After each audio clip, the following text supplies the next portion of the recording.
Howdy there, everybody. It is 7:30 p.m. CST on Saturday, the 15th of May, 2021, and it's time for Cast Talks. We had a little bit of a stream issue thingy going on there a second ago, so I'm gonna let a few people get back into the chat. Playful, how are you? I'm glad to see you in chat.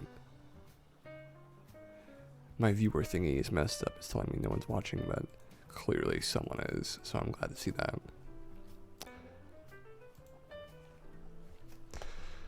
What a lovely night. So, this is the show where we sit on down and talk about a few things, random subjects, tandems, and usually just random stuff that comes to mind. But what this show is for is every Saturday we sit on down and we spend some time together. Whether you like some background ambience listening to me, Cass, or you just want to have some company to keep you feeling better on your Saturday night, this show is here for that. And tonight we have some lovely news stories.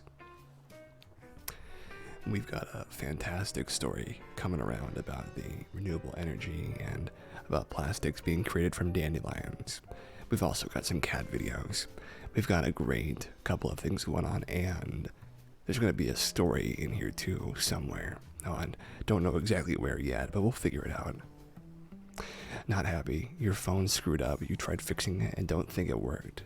Thank God for web browser. Well, certainly, I'm grateful for web browsers. Certainly. I'm glad that you're here, even despite your problems.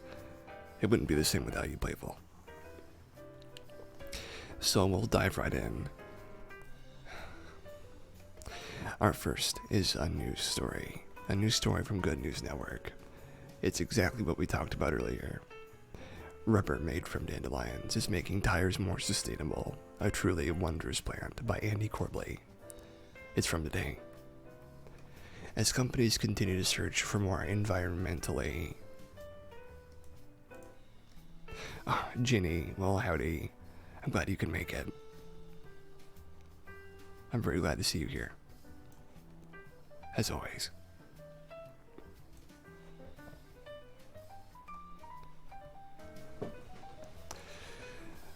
A major tire company in Germany has partnered with University of Aachen to produce dandelion rubber tires in a bid to cut back on landfill waste, microplastic pollution, deforestation, and economic shortcomings related to rubber tree cultivation. I'm glad you can make it, Jenny. I really am.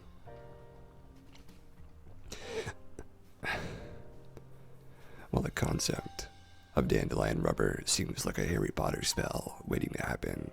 As mentioned previously, it was actually developed by the Soviet Union in their quest for self-sufficiency. Reporting from DW tells the story of a scavenger hunt across the largest country ever and the testing of more than 1,000 different specimens before dandelions growing in Kazakhstan were found to be a perfect fit.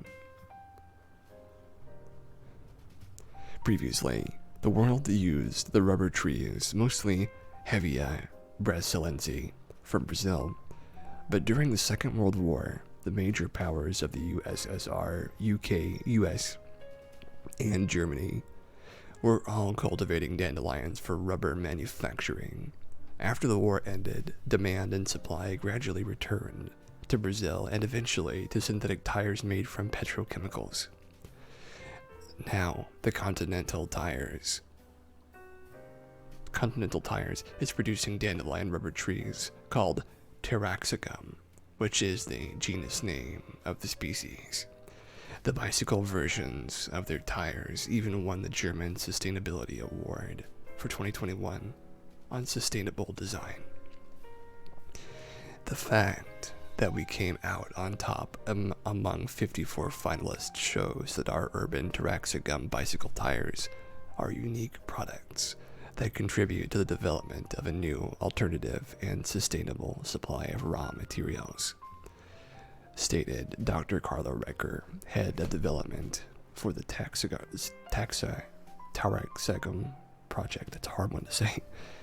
The report from DW added that the performance of dandelion tires was better in some cases than natural rubber, which is typically blended with synthetic rubber, capable of growing as well.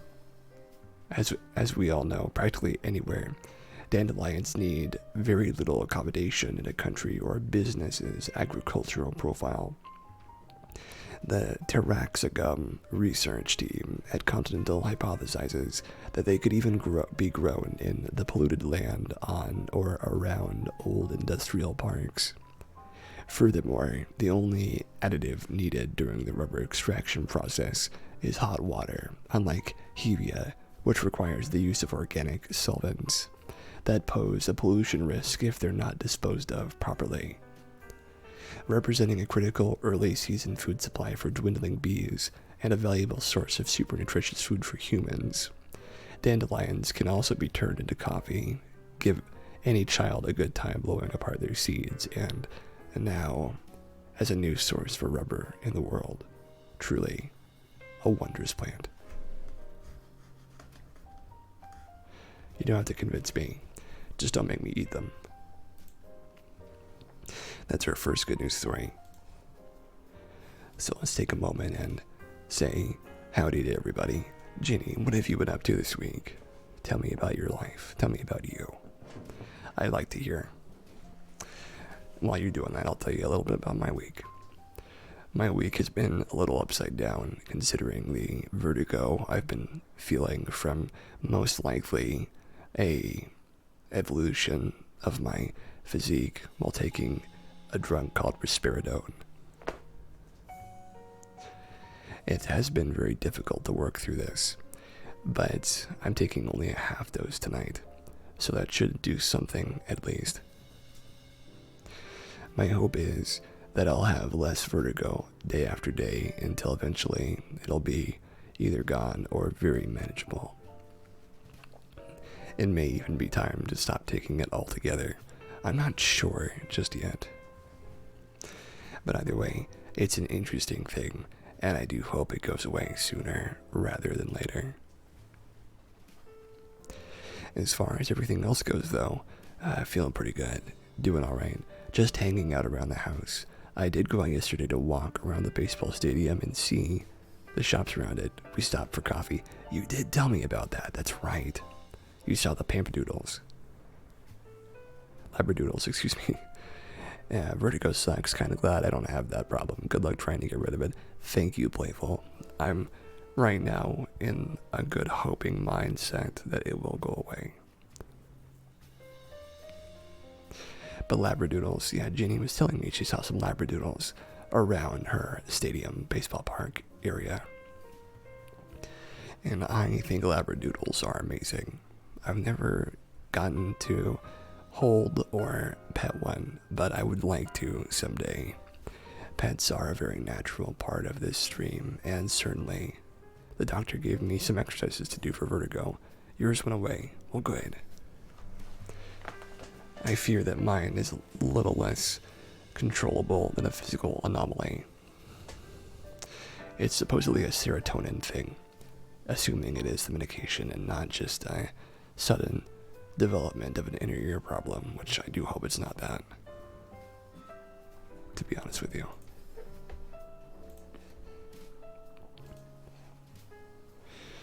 But I'll have to accept it, whatever it is. Also, I'm looking into getting a job working at a dispensary very close by. In my state, there are many, many dispensaries. Many. They sort of cropped up as marijuana and weed became medicinally legal. That is, with a card, I mean. And it has been interesting looking for a job in them, considering they want multi-faceted business fronts. But I can do that. I can help grow plants and manage the front of the store at the same time. It sounds fun, and I love plants, so it could be a great time. Plus, I'll get to see people and meet new people, and have a coworker, which I haven't had a coworker to talk to since I worked at a pizza place.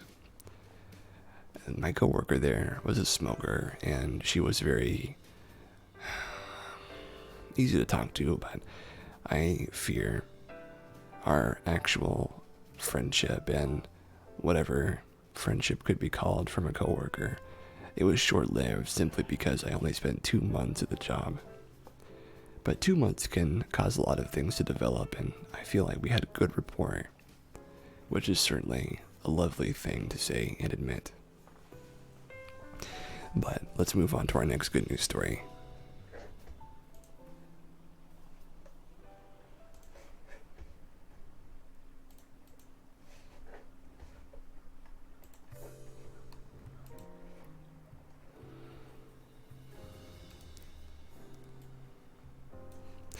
NASA detects persistent hum deep in the cosmos, 14 billion miles from Earth.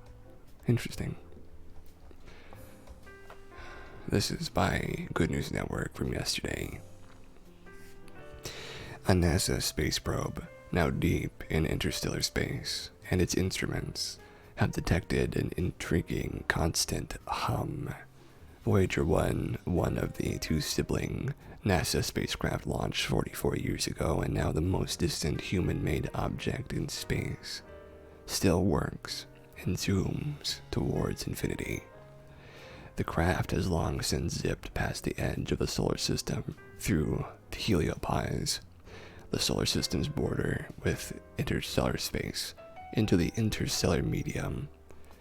There, it's been detecting the constant drone of interstellar gas, or plasma waves, according to Cornell University-led research, examining data slowly sent back from more than 14 billion miles away.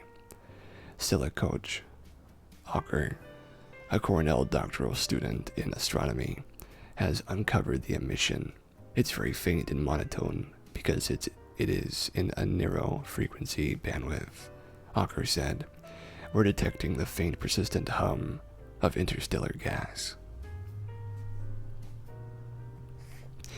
This work allows scientists to understand how the interstellar medium interacts with the solar wind, Hawker said, and how the protective bubble of the solar system's heliosphere is shaped and modified by the interstellar environment. Launched in September of 1977, the Voyager 1 spacecraft flew by Jupiter in 1979 and then Saturn in late 1980. Traveling at about 38,000 miles per hour, Voyager 1 crossed the heliopause in August of 2012. After entering interstellar space, the spacecraft's plasma wave system detected perturbations in the gas.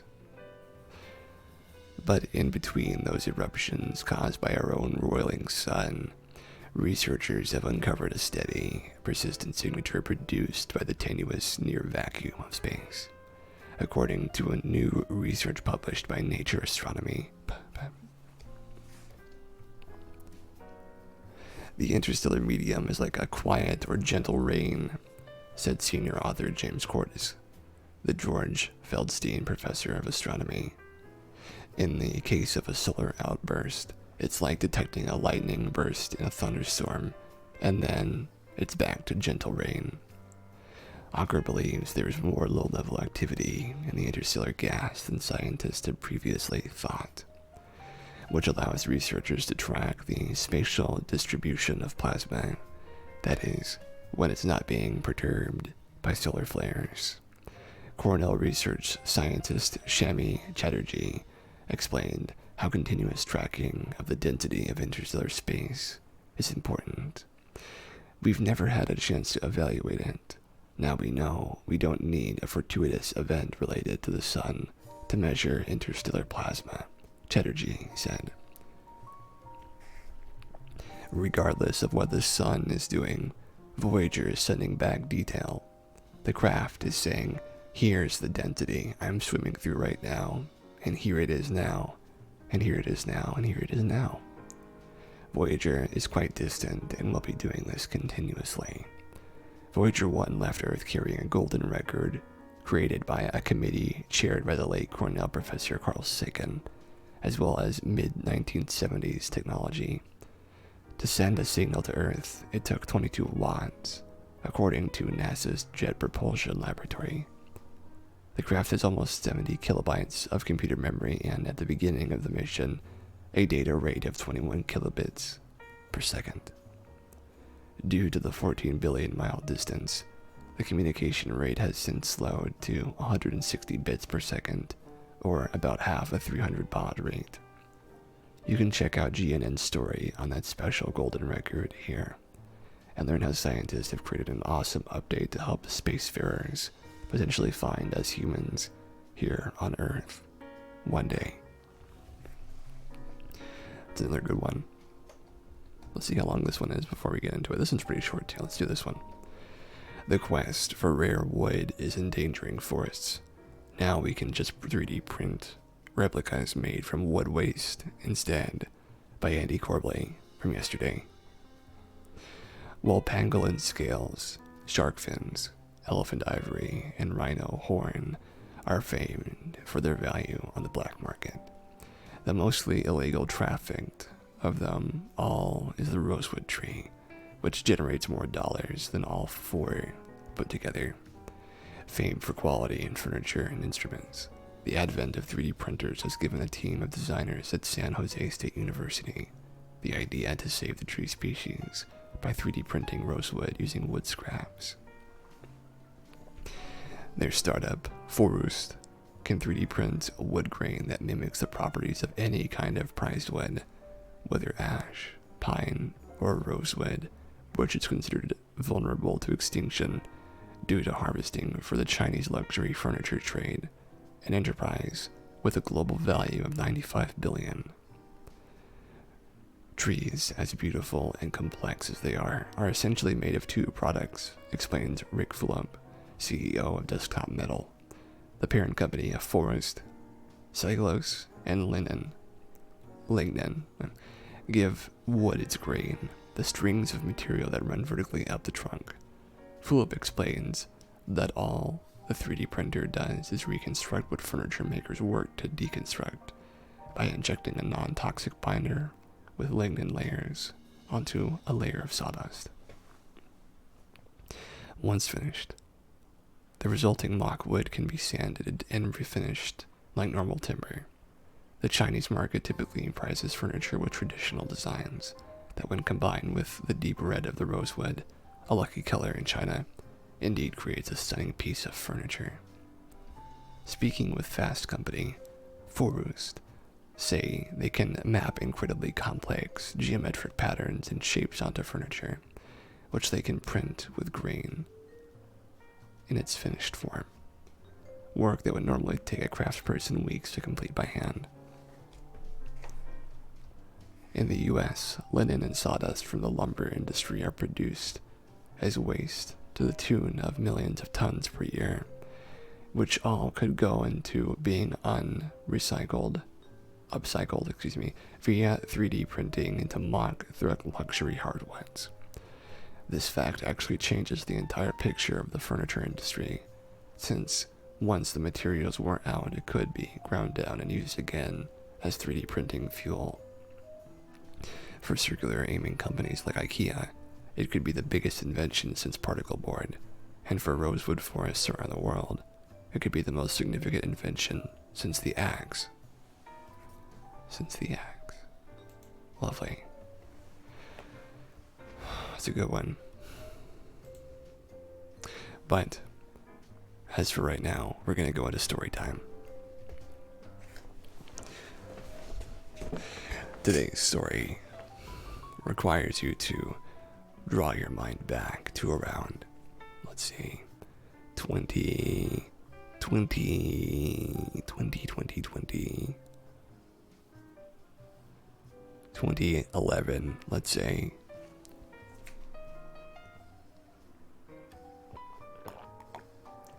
No, actually, it might be 2010. Let's say 2010. A long time ago, indeed, I was playing a game called Garry's Mod, which is a type of modification of a game known as Half-Life 2.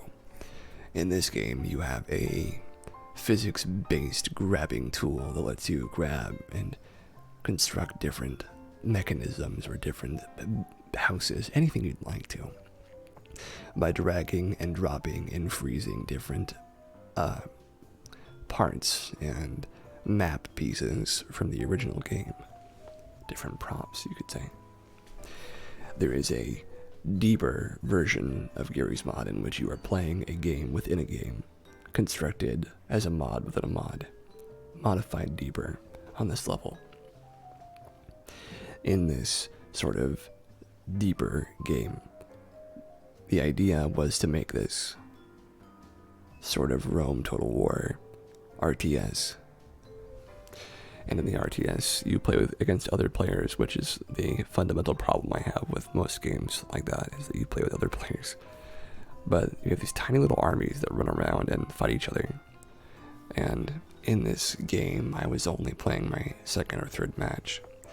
I was enjoying the idea of seeing the fights going on, seeing the winning side, my side hopefully, taking over my enemies and destroying their buildings so I could win, like any good RTS player.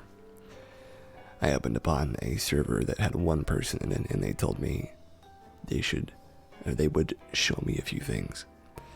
We started having a good time when he showed me how to successfully trigger an ambush, how to get around buildings without getting stuck in them. And then it got a little creepy after he started telling me he was going to win at any cost.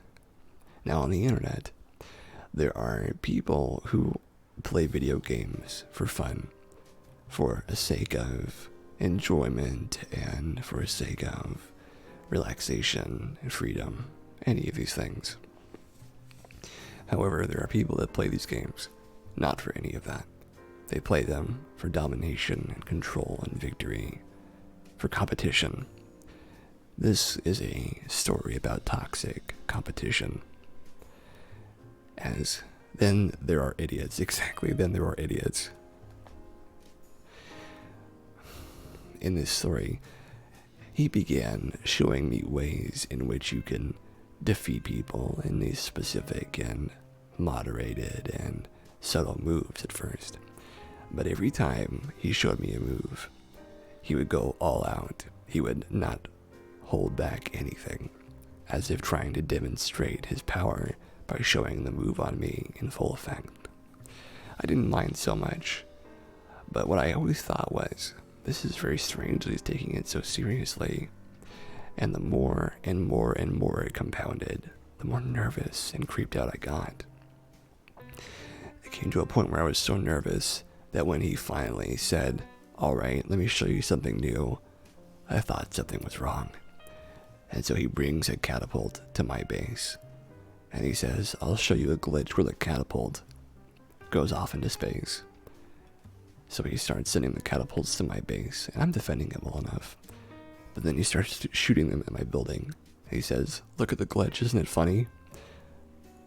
But the fact is, there's no glitch. He's just destroying my buildings. He's trying to make a joke out of it. He's playing a prank on me. When I say, "What are you doing?" I believe he said something to the effect of, "This is what happens when you trust someone on the internet. Get wrecked." And then he proceeded to stomp me into the ground, and then left without saying a word. That is the story of the internet. Yeah, I know, ouch.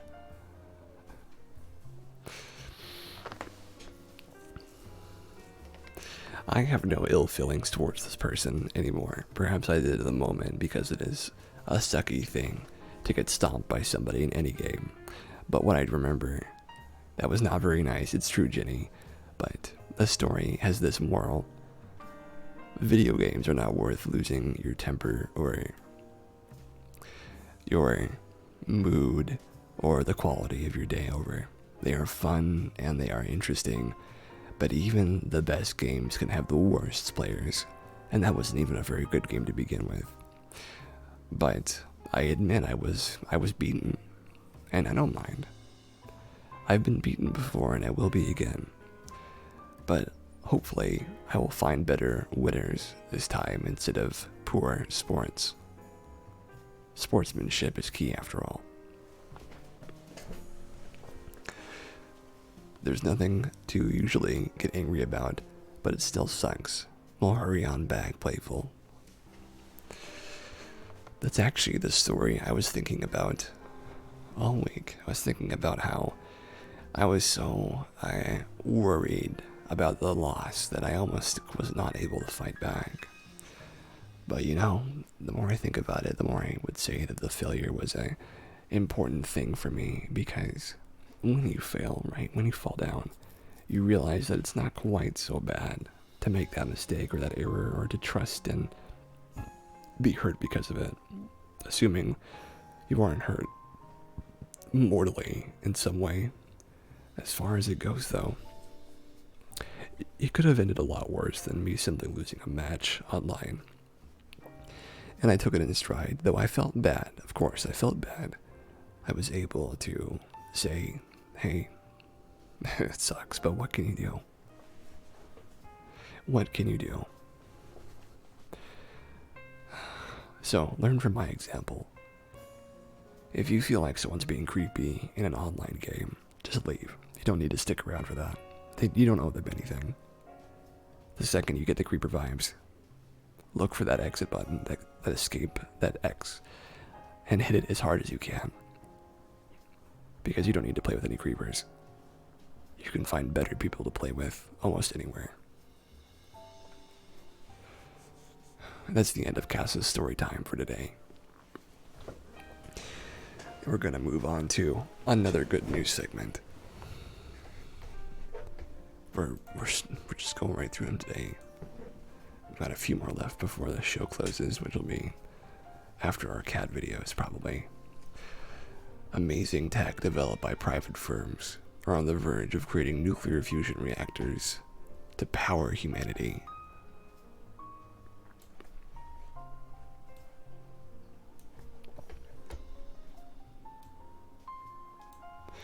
Well, this is by Andy Corbley from May 13th, just a few days ago.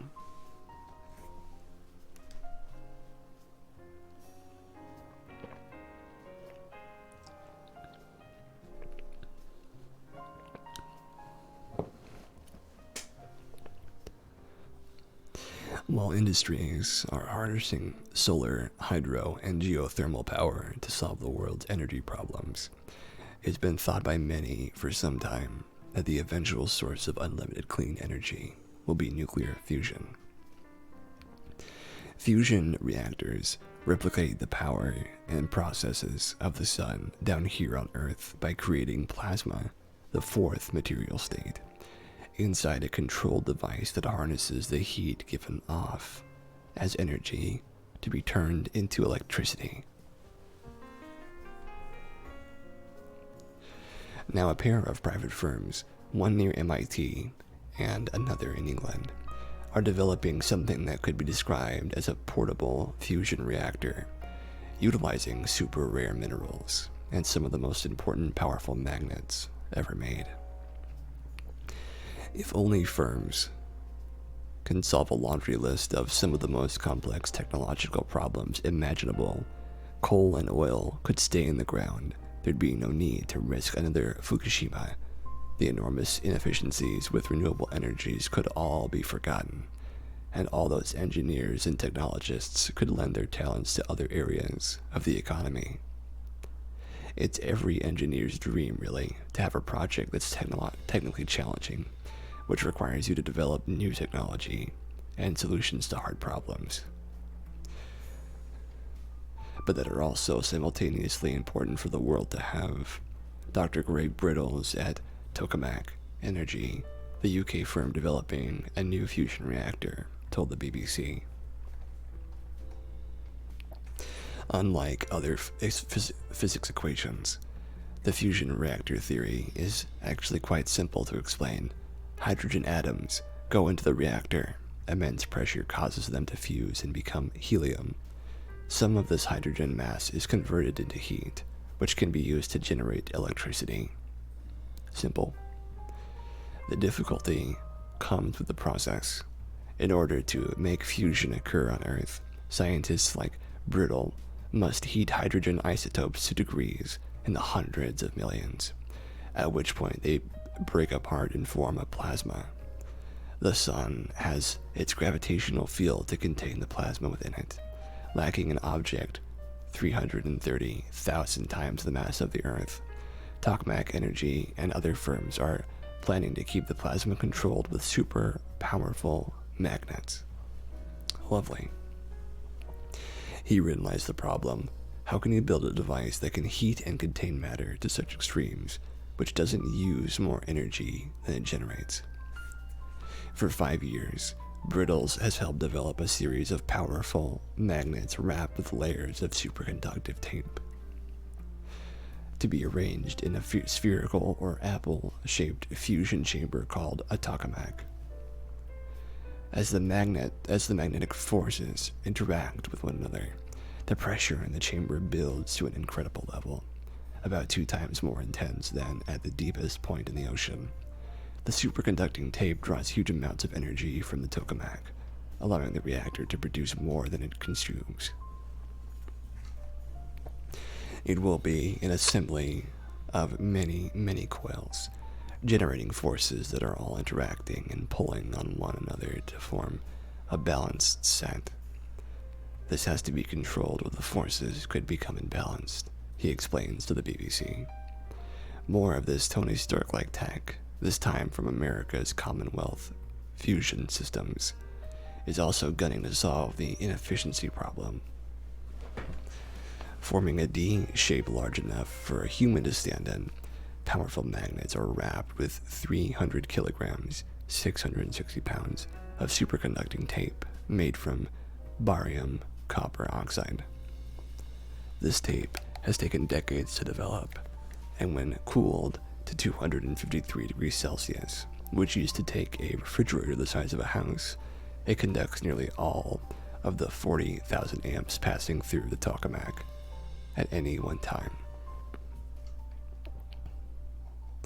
18 of CFS's magnets are to be arranged in this donut shape, similar to a particle accelerator, and their research and development team boasts that their reactor will be able to turn a glass of water into the electricity usage of one human for their entire lifetime.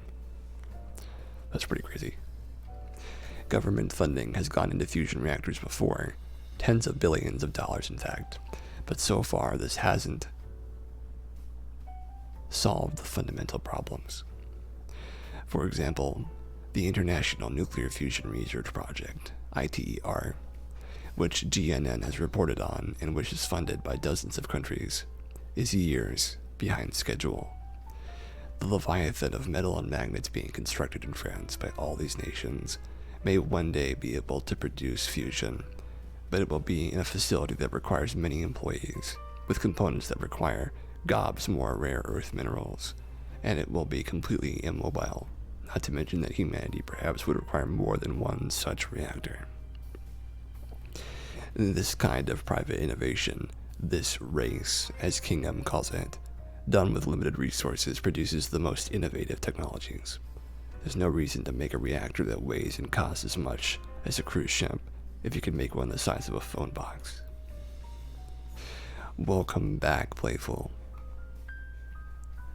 We just finished talking about fusion. Fusion, fusion, fusion. You're welcome.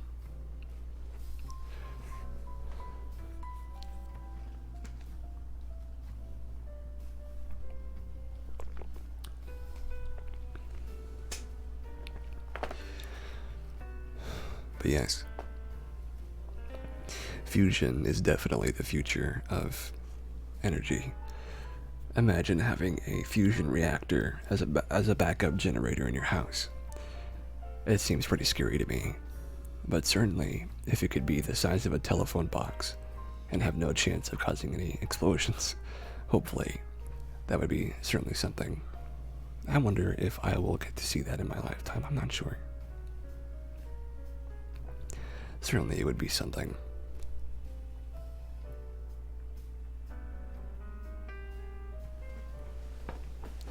I think that in this world there are so many answers that we are in so desperate need of. One of the answers I'd like to know is what happens after a human being passes away. I'll tell you what I think.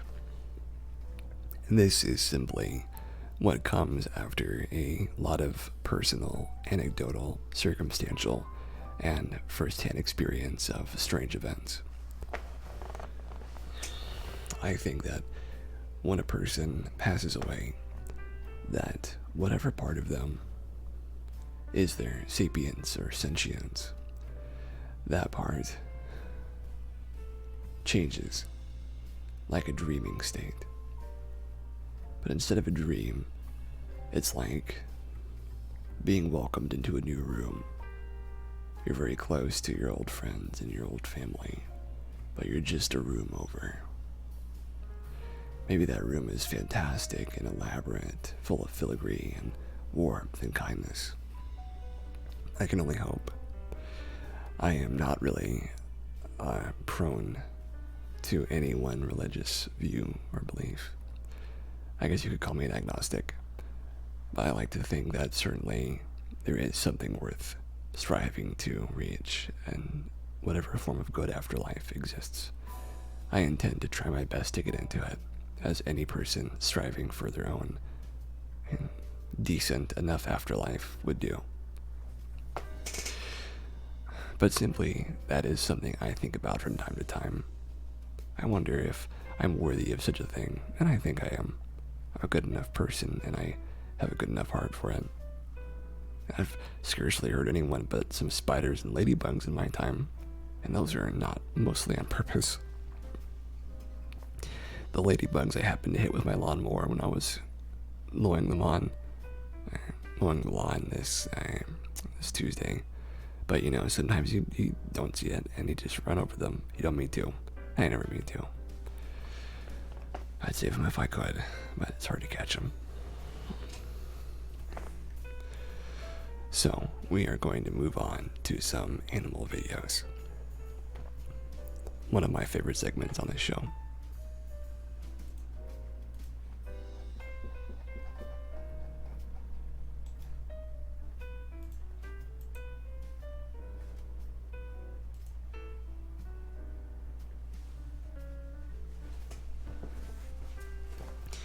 So, I oftentimes think about the kind of benefits a person gets from having an animal in their life. Certainly, even like a person who has limited connection to an association of kindness or love towards an animal can understand that having something under your care, sort of a creature that you can look to and love and take care of, that is certainly something fantastic. And it's a power, you know, it's a tool and a strength that I definitely want to have someday, as I've talked about many times. I'm very jealous of this, of Kittysaurus having so many cats around. It's a lovely thing though to have cats.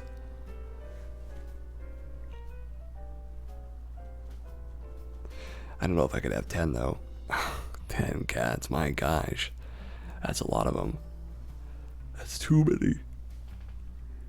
It's too many cats.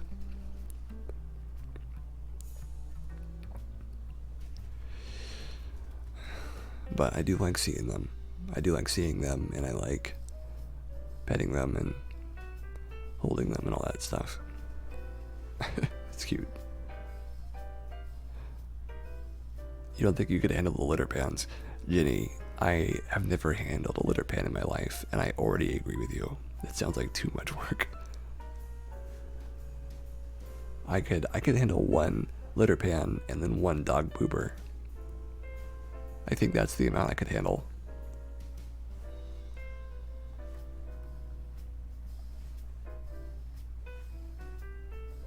Hey, don't bite that jellyfish.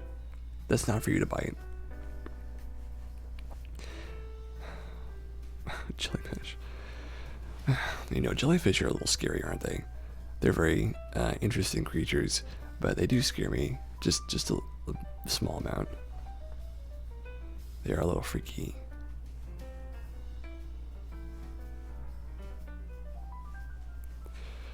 But I think this is going to be very pretty. It's like a lava lamp, but with jellyfish. I know the cat's going for him.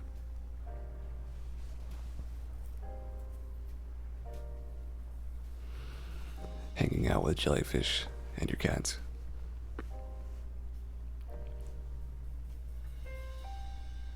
Oh, look at that, being mesmerized. A mesmerized animal is a good thing. Seeing an animal have its attention fully on one object, you know, whether it's like a toy or it's like a jellyfish aquarium.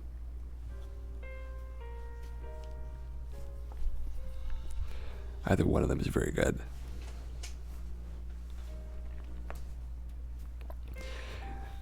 In all my years, though, I've never thought about cats and jellyfish being together. What? I've heard jellyfish is very rubbery. I don't think I'd like to eat that myself.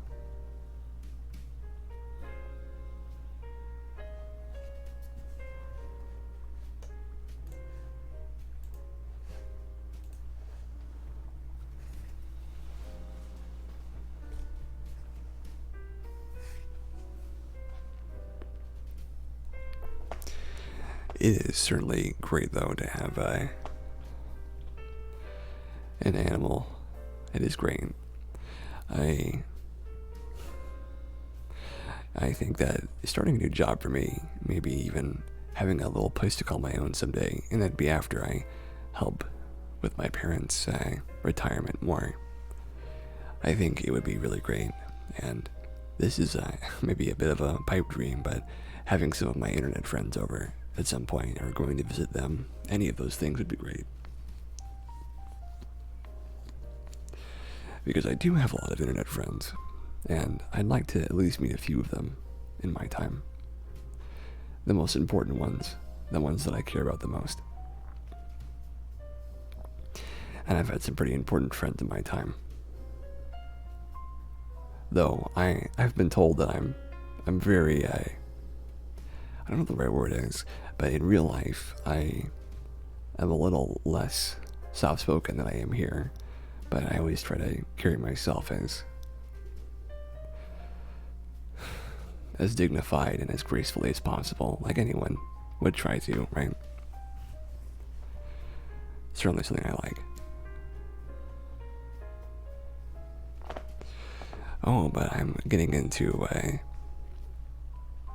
making maps on Tabletop Simulator, which I think I'm going to stream, actually. I think I'm going to stream that. Though, I would have to be careful not to let any of the players of my RPG see what I'm doing, because the streams would be probably on my YouTube channel. I'm not sure, actually. It would mostly just be me looking at stuff and having music on in the background while I talk, just randomly saying things. But, you know, when I'm talking, sometimes I laugh at my own jokes or laugh at something I'm thinking about without actually saying what it is. It's like it's a crazy person thing a little bit. But I do talk to myself, and I laugh at jokes in my head, and it's stuff like that. You gotta keep those cats away from your food, though. They're coming after the salmon.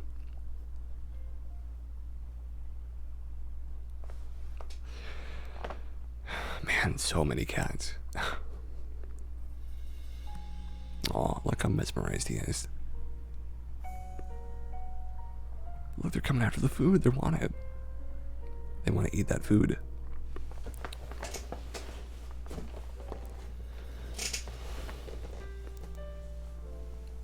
I'd be very happy cooking meals for cats, though. Cat chef. That's something I'd be into. You have to wonder what kind of palate most cats have. They probably know what they like.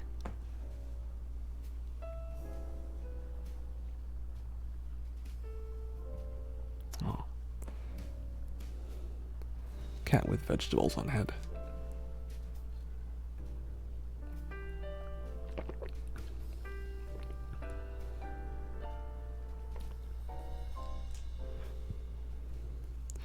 But yes, I'm a animal adorer. Oh, it'd be great if Ella could show up. I'd love to see her hanging out in chat. I always do enjoy when she makes cast puns. This one's a little shorter. And after this one, we'll take a little bit of a break for our 5-minute midway through break, that is.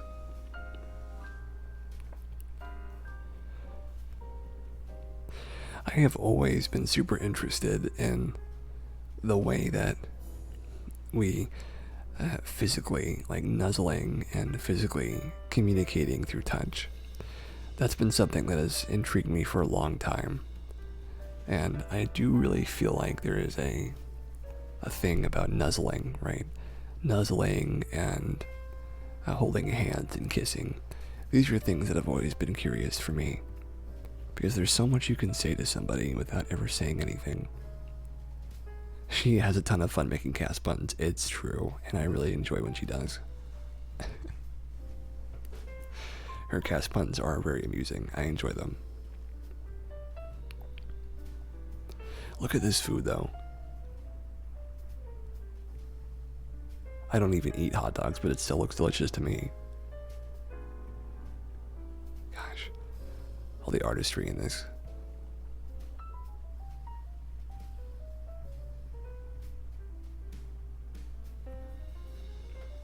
Plus, seeing cats lounging about is good for the soul.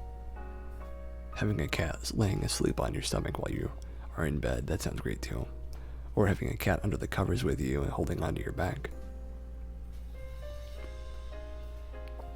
These are all things I want to enjoy in my lifetime.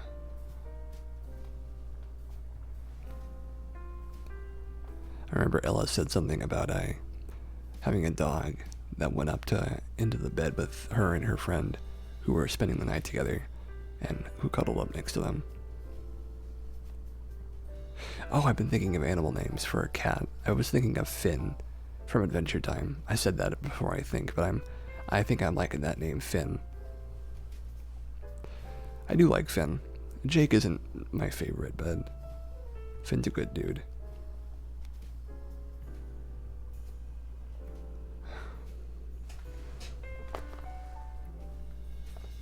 It's gonna be time to turn my lights on pretty soon. All this summer time is making the sun go down later and later and later. It doesn't even feel like a cast talks anymore, because we started this in October. The sun was going down early then, and now it's completely different.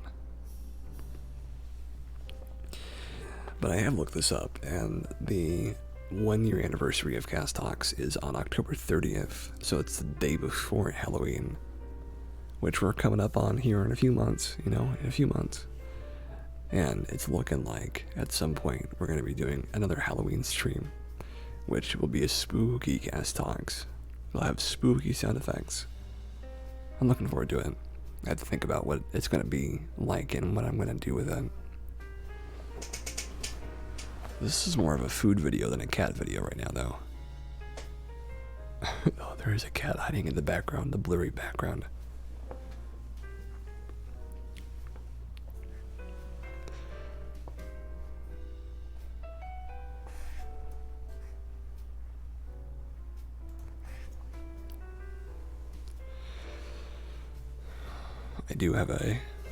I do have a very visceral connection to animals, though, something sort of a gut instinct that I really enjoy.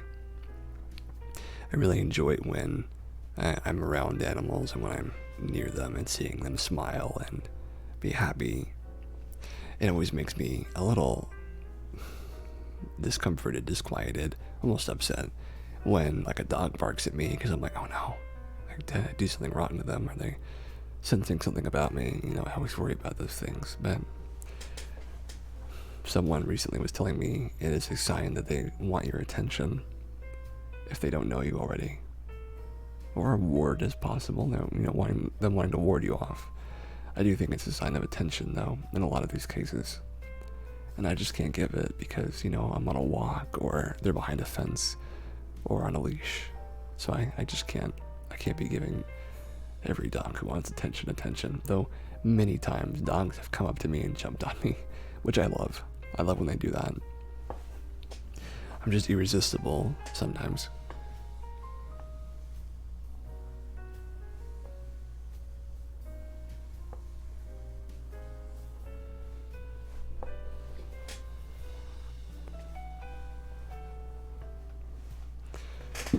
I like that feeling, though, of something coming after you to give you a hug. It's a good feeling.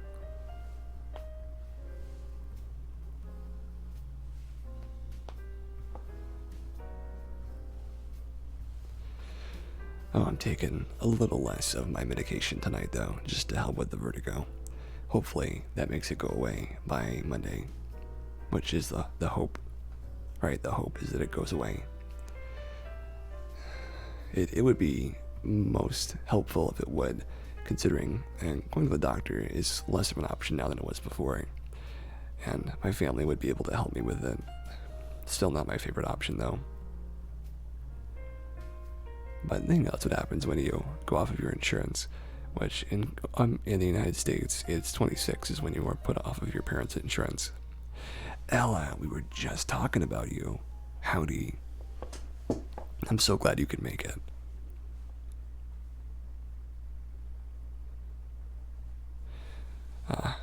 I'm very glad you can make it, Ella. What did y'all say about me? We were just talking about your puns.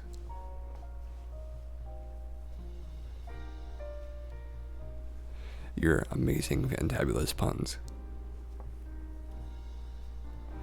And cats. You know, have you ever owned a cat, Ella? Your puns are punny. It's very true, they're very punny.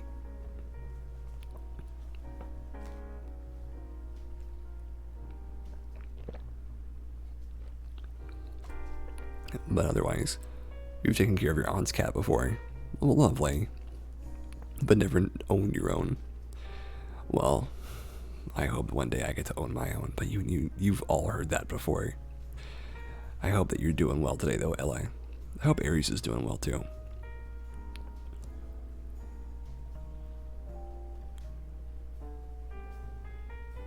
This is one of those hand pours.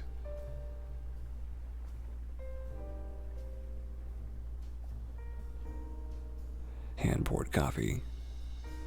You're doing well. Gracias. Well, gracias right back to you.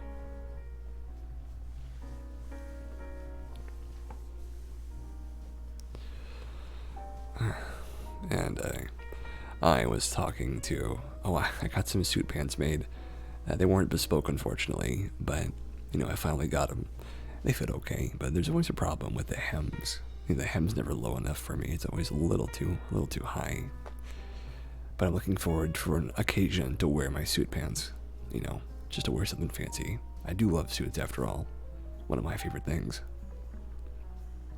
Look at this food being made. Suddenly this is a food making stream. And I'm really happy about it. He likes sweatpants. I know, a lot of people say they like sweatpants and stuff like that. I'm fine with it.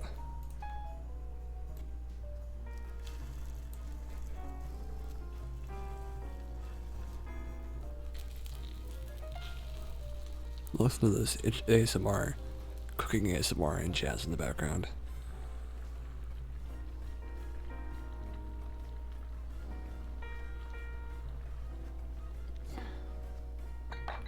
Look at that food, my gosh. It does look yummy. This person always makes the most delicious looking food.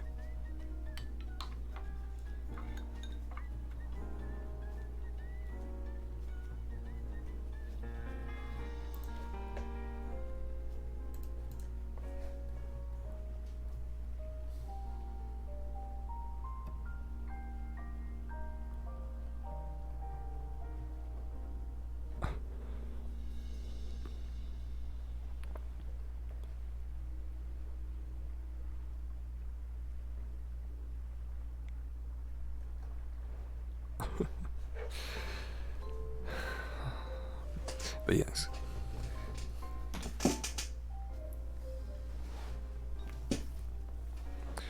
Me and Ella spoke at length about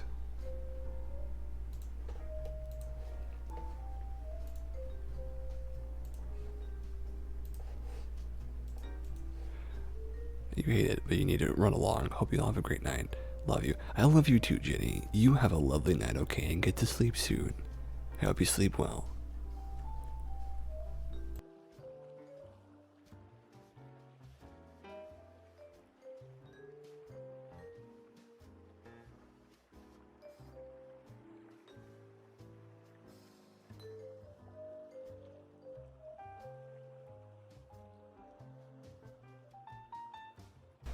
Glad to have you as always.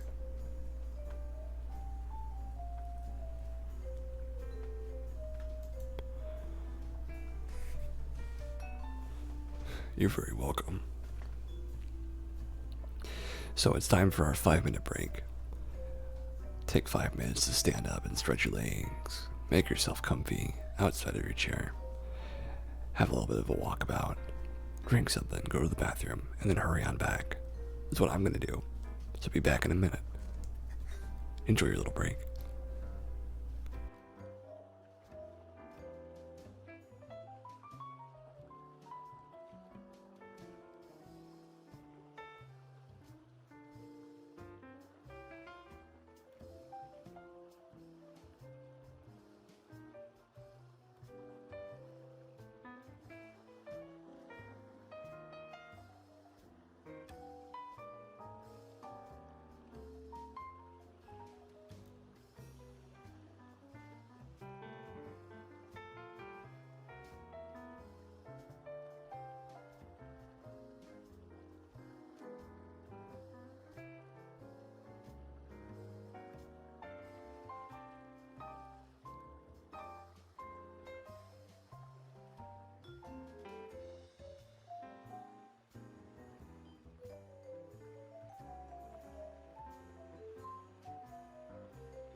Back.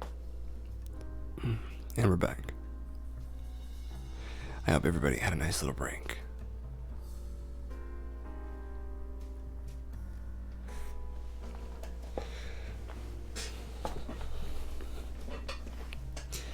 because we are on to more good news. And the good news has been very good tonight. Very, very good.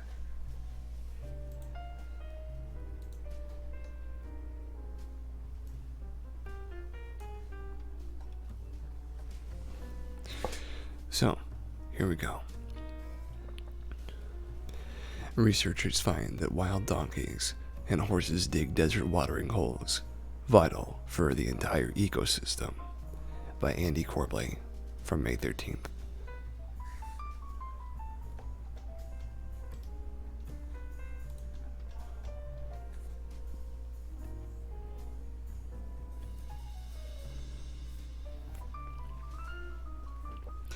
Research on feral horses and wild donkeys in the American Southwest show they dig desert wells with their hooves in the soft sand of riverbeds, thus creating a network of extra fresh water sources for the creatures that are native to the area.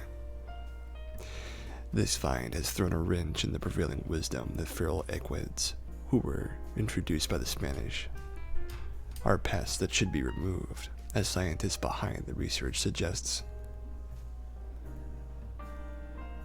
They could be fulfilling a vital function once performed by now extinct mammals from the Pleistocene. In modern conservation, if an animal turns up where it didn't live a few hundred years ago and thrives there, it's typically considered invasive. Invasive species are almost always seen as a menace, with animals like foxes, cats, goats, mice, sheep, pigs, cane toads, rats, carp, and others terrorizing delicate ecosystems in Madagascar, Galapagos, and Australia, to name a few examples. The Sonoran and Mojave Desert ecosystem currently hosts 95,000 wild horses and donkeys, which are considered invasive pests that outcompete other native herbivores and suppress or trample native plants. Conservation doctrine would say they should be exterminated or removed, but sometimes it's more complex than that. And Erik Lundgren from the University of Aarhus in Denmark has shown that the desert fauna's eagerness to drink from these equine's wells should be considered before making any decisions about the species' future.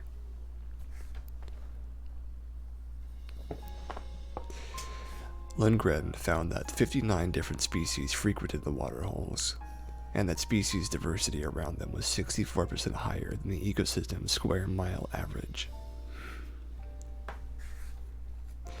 Equids wells strongly reduced the isolation of water features, reducing average nearest neighbor distances between water features by an average of 65%, and at most by 99%, wrote Lundgren and his co-authors in the paper they published in Science.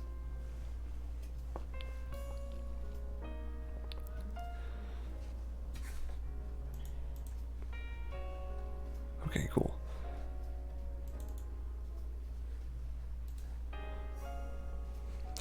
Monitoring 4 different sites in the Sonoran and Mojave deserts, and sampling over 3,258 trap nights from 2015 to 2017, Lundgren found bobcats, javelina, mule deer, scrub jays, and 55 other vertebrates enjoying a drink.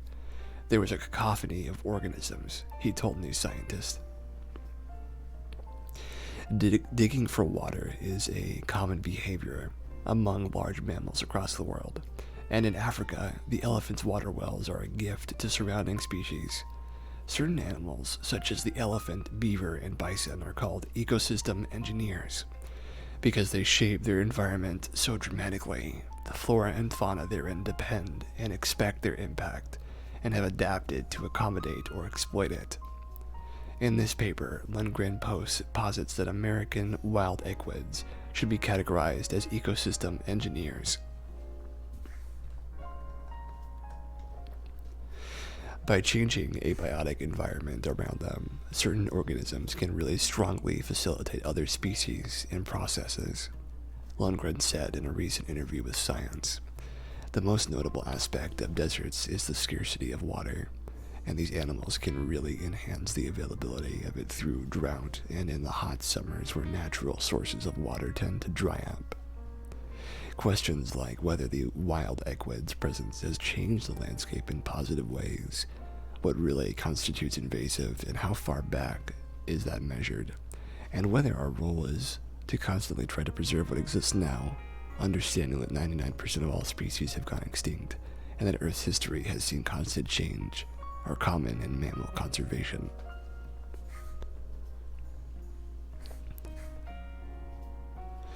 In another of Lundgren's papers, the author points out that the science of Pleistocene is a large and variety of worldwide megafauna has gone extinct in many different kinds of ecosystems.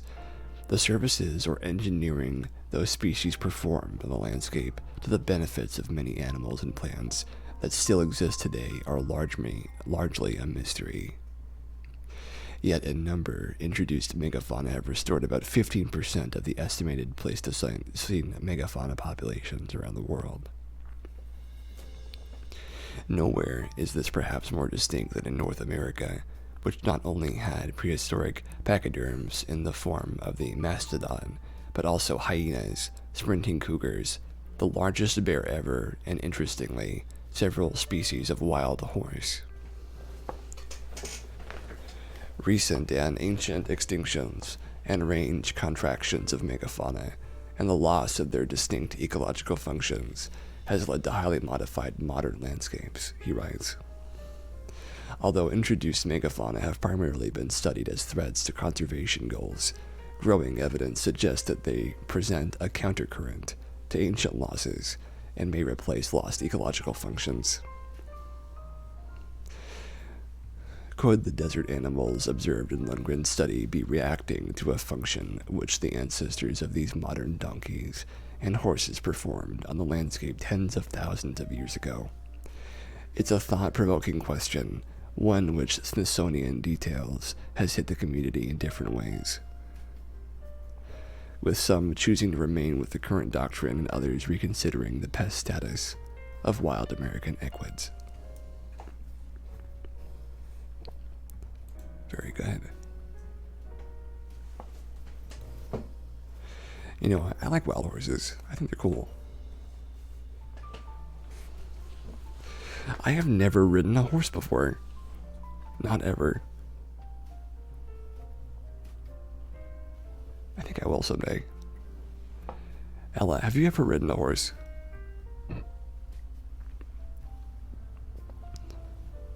Because certainly it's an interesting idea. A mounted Cass is what I'd be. Cass on hooves.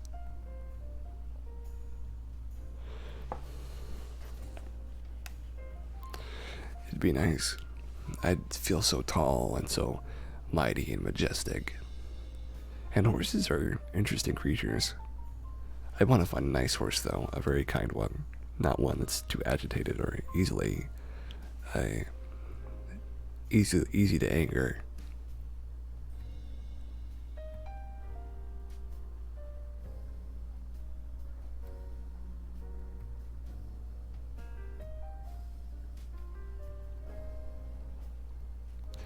That might be something indeed, to have a nice situation where I can ride a horse slowly and gently.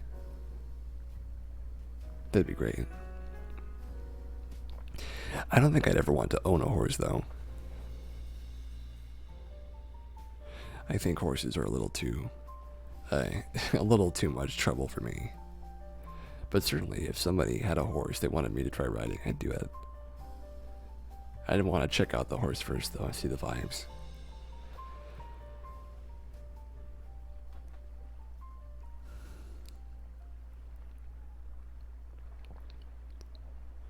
Oh, you know, in some more recent news, my hands have been doing very, very nicely these past couple of days. And I'm feeling pretty good about it. I'm feeling pretty good about how my hands are doing and how I'm feeling about it. You know, I'm feeling a positivity that I didn't have before.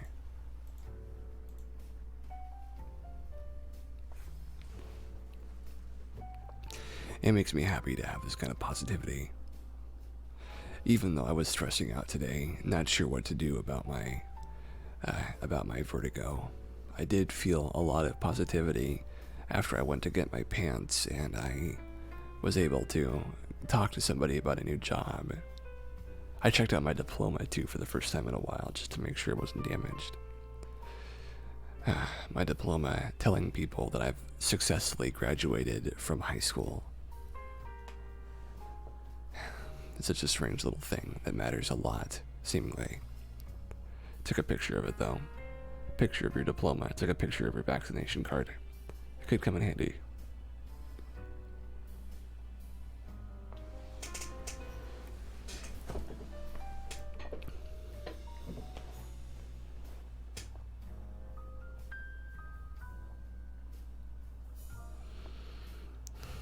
I'm thinking that being able to get out more and actually have a place to go to work, that would be great. I would be really happy to go out and have a function that I could serve a purpose. I could help make work and help make thrive. That would be great. I'd love that actually. I think what I'll do is I'll draft up a little mini resume and I'll put it in a smooth paper protector. Yeah, that'll be nice. I'll hand it in and I'll have a picture of my diploma ready as well. I'm looking forward to that.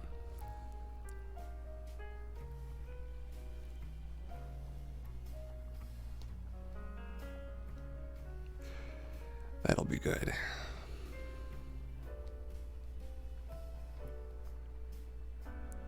I need to spend a few minutes thinking about it though at some point.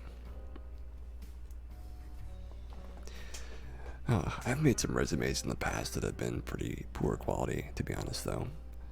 Resumes have never been something I've worked super hard on because, I've always done sort of unusual jobs, working in a phone operation that I've spoken about in some detail, and working on Twitch, which, is just more of a semi-pro job than an actual pro job. And then there's my time that I've spent on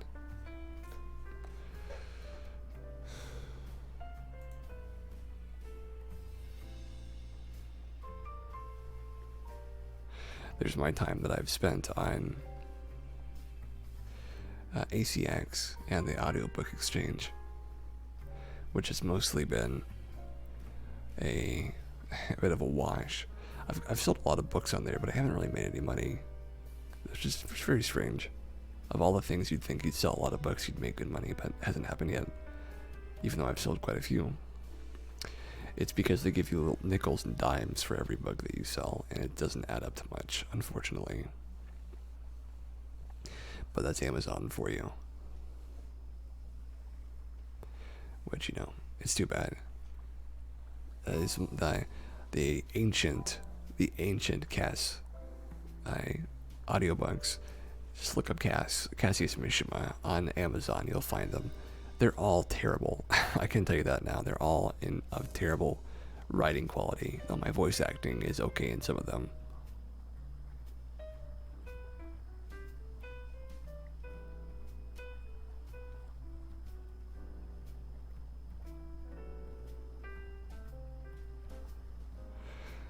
I remember Valmont, the Vampire Prince. Oh man, I remember that.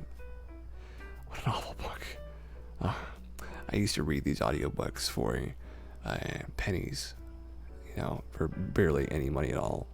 And they were just so poor. They were of such poor quality that you would read them and you'd be like, oh. No, you should be like, get me out of here. And you would get through them, and you don't get much for them in the way of either accolade or award. They're basically just notches on your belt as far as things you've done in audio, but they're actually almost more embarrassing than they are helpful. Everybody has to cut their teeth on something, but it is a grindstone that is not fun to put your nose to, and it takes a lot of effort for potentially no reward whatsoever. like any job, but that one is more gruesome and more excruciating than most, it feels. Just because of how bad some of the audiobooks are. I wouldn't really recommend it for beginners, but if I had to say anything, it's certainly not the worst place to start, but it's not the best either. It's kind of an excruciating methodology of doing these very, very bottom tier audiobooks and being paid almost nothing and still working really hard on them for the most part. Because audiobook reading isn't really easy. It takes a lot of effort, it takes a lot of consistency and a lot of time. And I mean, if you look at like a video game as well, which is much more prestigious for me than an audiobook for the most part. Disco Elysium. The audio additions to that took 8 months to record, and the guy who did it worked so hard. He worked tirelessly for 8 months. He just put it out there and gave it his all, and he did it. He made an awesome book, or he made an awesome recording, and he's recorded over a third of that game. I'm like, wow, that's fantastic.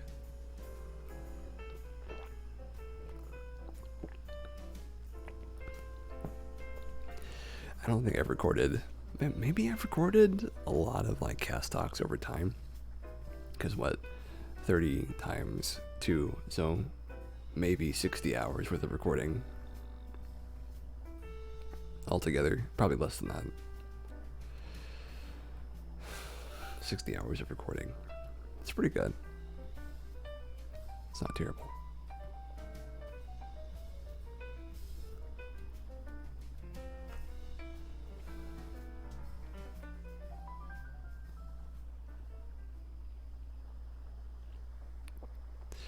You know, someday I would like to live in a place like this, like the little image we have here. I don't know if I would want seaside specifically, but something that's like helpful and very cozy, a nook in the world somewhere where I can live a nice little piece of life out.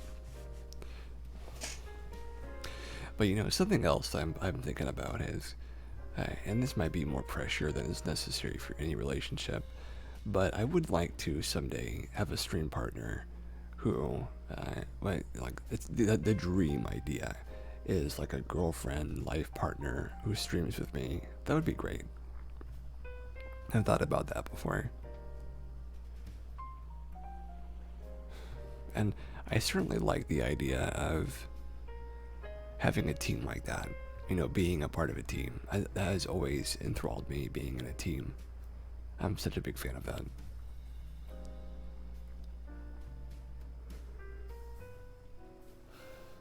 But I love teamwork. What can I say?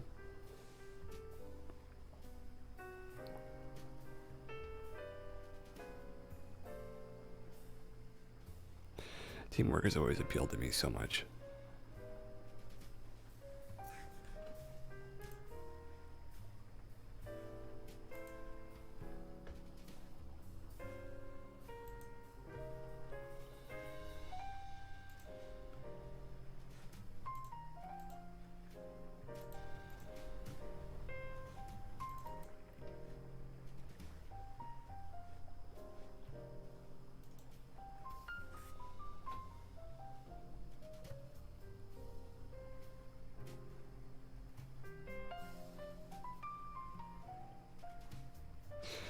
And then I can always make a pun on the names, the name, the ship, the name of the ship.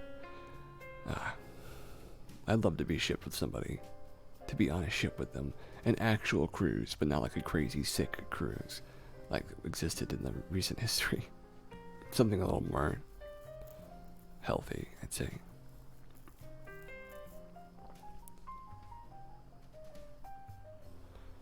I've never even been on a cruise ship before. I've never been on a ship before. Of any kind. In fact, I've never been on a boat or a ship. I've never been on a docked vessel. Not on anything. Huh, that's interesting.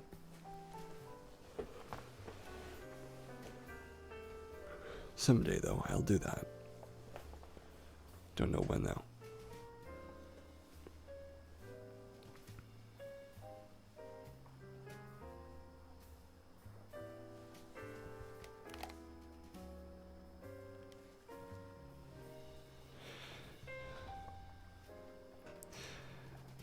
But sitting in a nice place, just quiet and cozy. Sitting there and thinking about everything that's gone right, and everything that you've done well, everything that you've managed to succeed at and accomplish in your life. That's something I look forward to.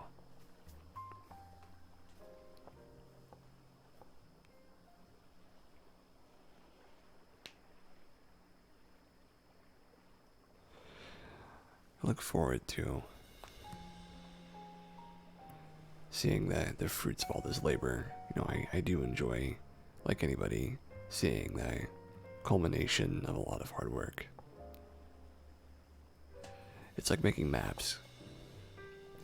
The map I make right now in Tabletop Simulator is a cathedral, and if I do stream it, making it more, then I'll go into more detail about it. But cathedrals are so awesome in my opinion. They look so cool and they have so much work put into them. And they look like they're pieces of art. They're majestic and fantastic. Fantastic little showcases of the world.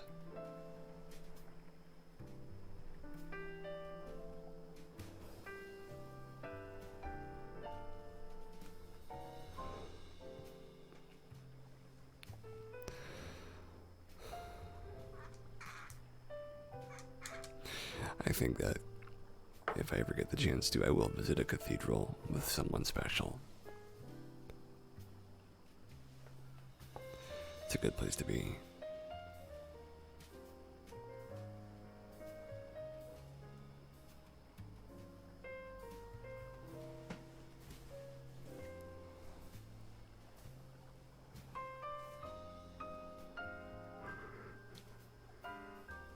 It's time for some more good news, though. So here we go.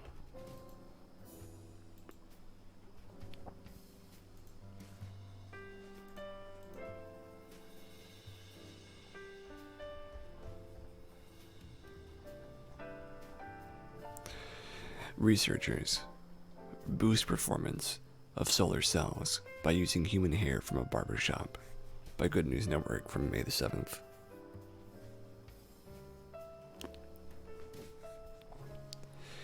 Researchers have used carbon dots created from human hair waste sourced from a barber shop to create a kind of armor to improve the performance of cutting-edge solar technology. In a study, the researchers led by Professor Hongshai Wang,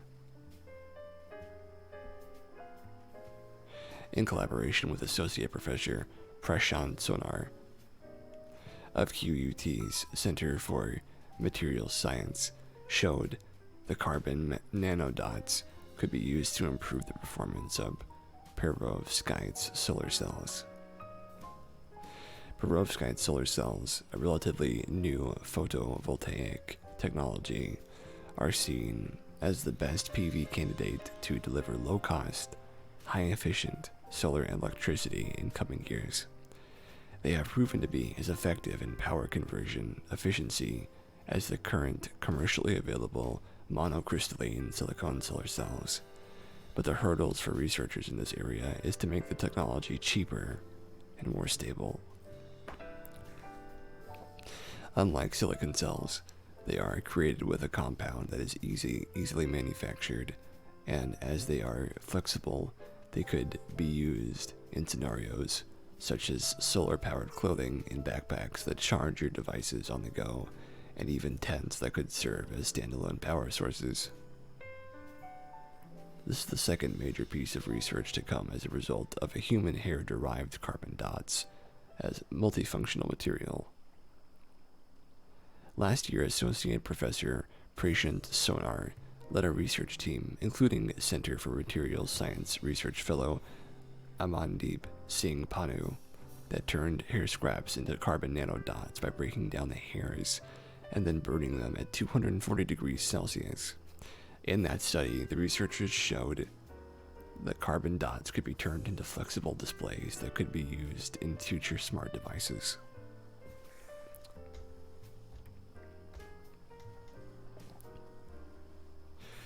In this new study published in the Journal of Materials Chemistry A, Professor Wang's research team, including Dr. Nagak, Liu Pham, and Mr. Panu, working with Professor Prashant Sonar's group, used the carbon nanodots on perovskite solar cells out of curiosity. Professor Wang's team had previously found that nanostructured carbon materials could be used to improve a cell's performance. After adding a solution of carbon dots into the process of making the perovskites, Professor Wang's team found the carbon dots forming a wavelength perovskite layer where the perovskite crystals are surrounded by the carbon dots. It creates a kind of protective layer, a kind of armor, Professor Wang said. It protects the perovskite material from moisture or other elemental factors, which can cause damage to the materials. The study found that perovskite solar cells covered the carbon dots at a higher power conversion efficiency and a greater stability than perovskite cells without the carbon dots. Professor Wang has been researching advanced solar cells for about 20 years and working with perovskite cells since they were invented about a decade ago, with the primary objective of developing cost-effective, stable photovoltaics materials and devices to help solve the energy issue in the world. Our final target is to make solar electricity cheaper, easier to access, longer lasting, and to make PV devices lightweight because current solar cells are very heavy.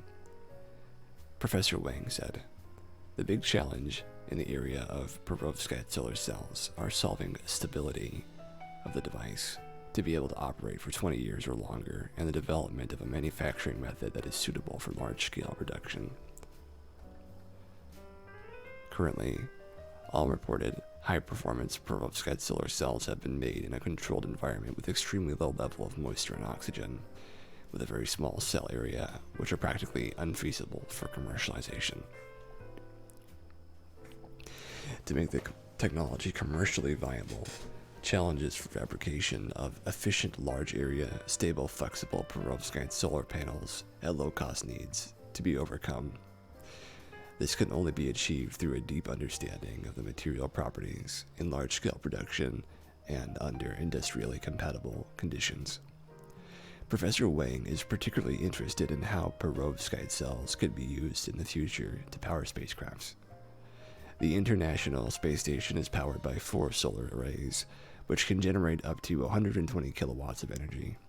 But one disadvantage of the current technology of space PVs is the weight of the payload to get them there.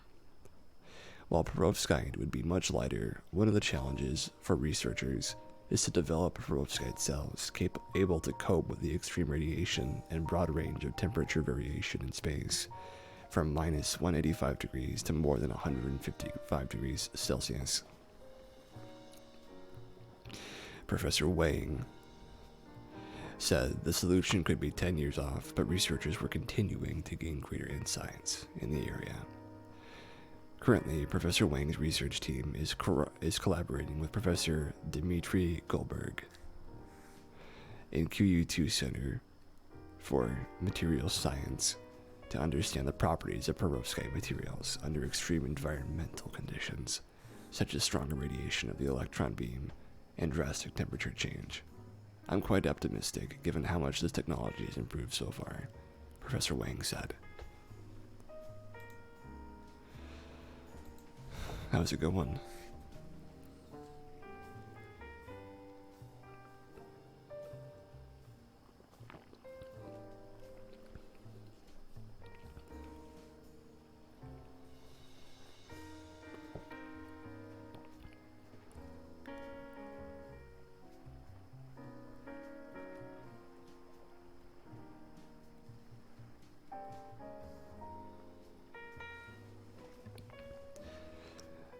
I am thinking that there's a lot that needs to be done in my life. A lot of good needs to be changed and worked towards. I think having a job will change a lot of things for the better.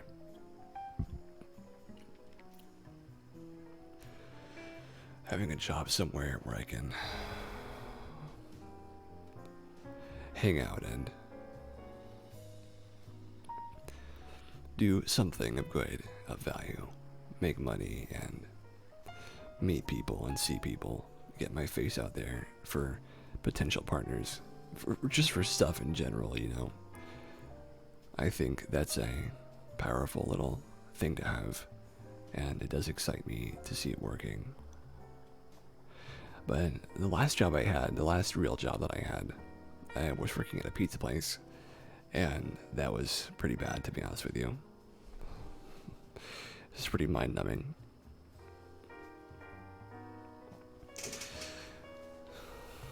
I think, though, that this would be a better situation to work at a dispensary, because I'd be up and about helping plants, and I'd be up and about talking to people, and I'd be able to keep busy. I wouldn't be stacking boxes, which if you work in a pizza place, especially the one I worked at, you spend most of your off and downtime basically preparing boxes to have pizzas in them.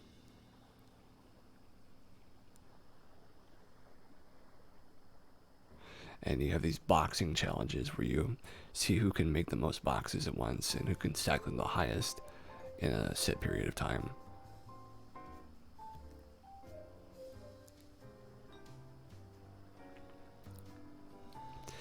I could scarcely even imagine what kind of thing that would be to be an expert at preparing boxes for pizzas. That seems like a skill that is not that useful, but maybe someday it would be. I'm glad I didn't really put too much effort into that, though. I don't need to be competitive about stacking boxes. And it does feel like a strange thing for competition, in my opinion. I've never been extremely competitive, though, about most things. I'm usually pretty content to be whatever place I'm in, and I don't need to prove anything or show that I'm the best. But I did have a little bit of that in the past when I was doing Sith roleplay back on Star Wars roleplay. That was on Second Life. I've never talked about that on stream, but I'll talk about it a little bit. So when I was first starting in Second Life, I created 2 accounts. One account was for, I don't know, just for the sake of making an account and having a Second Life. Because, once you see everybody talking about Second Life, you're like, oh, well, I guess I might as well try it, might as well see what it is. And so I created an account, but I didn't even end up using that account until like 2 years later, maybe, when I finally realized that I actually could get some enjoyment out of that instead of like IMVU. And I did. I got quite a bit of enjoyment out of it.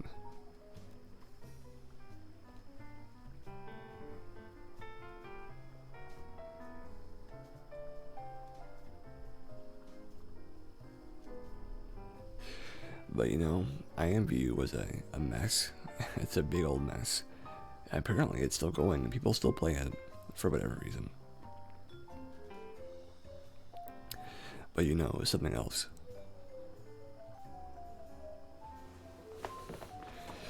Second Life was a place that I found I could be more myself than ever before.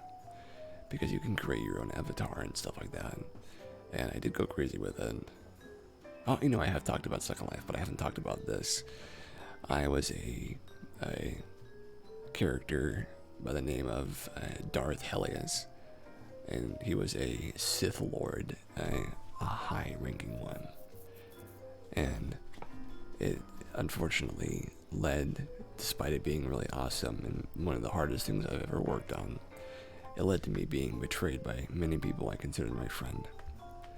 And that was very difficult for me to deal with because I was so addicted to role playing that I was doing that for like 5-6 hours every day for 6 days out of the week, basically. And I got so absorbed in it that I could scarcely even figure out how to quit once I had gotten so far in. It's a tough one, tough situation.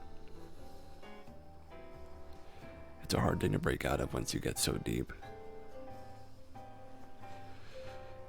And being stabbed in the back multiple times at once was pretty bad.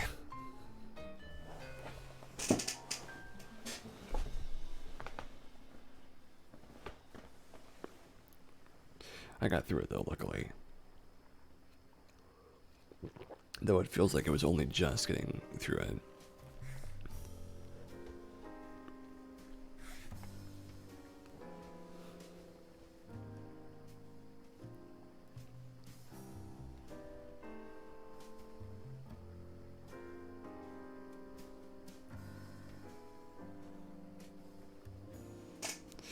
There's been some tragedy in that.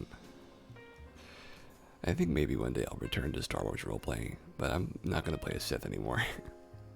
I'm going to play something completely different.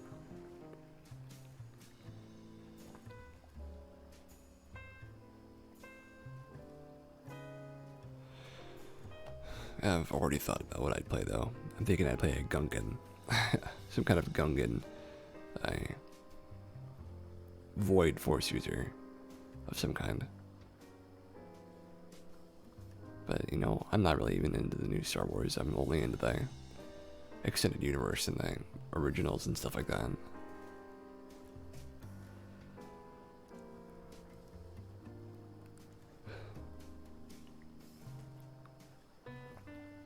That's always how I've been, though.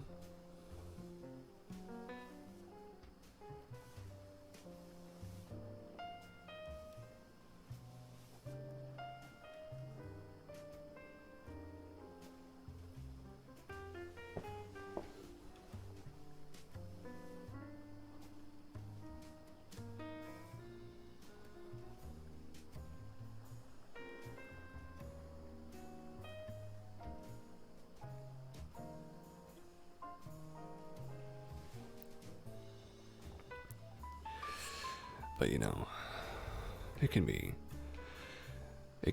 a good experience in the long term if you experience a little bit of suffering here and now, because now I know not to get so wrapped up in something so unimportant, even though it was sort of almost like an autism thing, that I was so wrapped up in this one specific task of making this super awesome roleplay sim Sith Academy thing. I got so wrapped up in it that I was barely eating right, and I would wake up from working so hard and not sleeping more than 3 hours in a night, and I would have a nosebleed. That's a terrible way to start any days with a nosebleed. But for being overworked so hard that you start having that problem, certainly it's not worth it. I don't think there's anything in life that's worth that.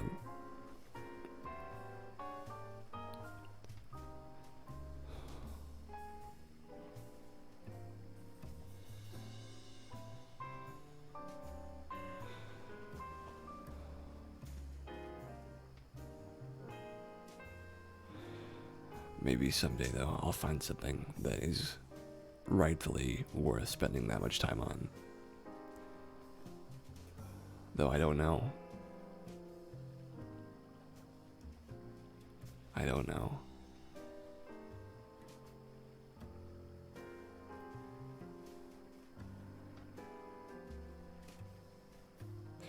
Alright, folks, we're gonna end tonight early. So I will thank you for having appeared tonight. Bet we've come to the end of our time. Thank you so much for everybody who was active in chat and everybody who participated. I'd like to thank Ella and Ginny and Playful. I'd like to thank everybody who's watching this in the future. everybody enjoying it from the comfort of their bed or from their couch or wherever you are. And I'd like to say, as always, thanks for stopping by. Stay safe and have a quiet night. And take care. See you next time. Bye-bye. Oh, yeah, already. I'm just a little tired tonight.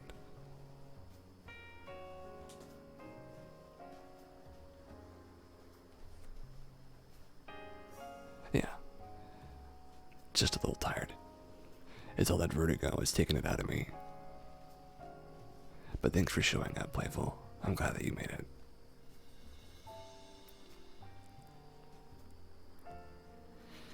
I'll be back before you know it.